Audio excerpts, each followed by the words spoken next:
Hi, it's Richard Crenian. Thanks for watching my videos. Make sure you push subscribe and thank you for watching. Today I was watching one of the videos about managing relationships.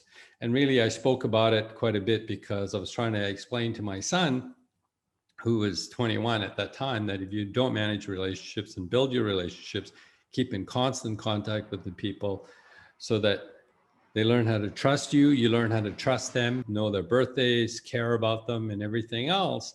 Be genuine, be authentic. But you start when you're 18. So by the time you're 21, you've developed 3 good years of relationships. And now if you're 24 and 3 years later, you haven't done it, that's 6 years that you threw in the tank. So you need to understand completely that building relationships takes a long time. You don't pick up the phone and say, hey, come invest with me. Hey, come, let's go do something. You know, it takes time. So it's very important that you learn about managing relationships, getting people to trust you and you to trust them. And relationships take a while. A good relationship takes a while. All the best. Don't forget to subscribe. I hope you enjoy my videos.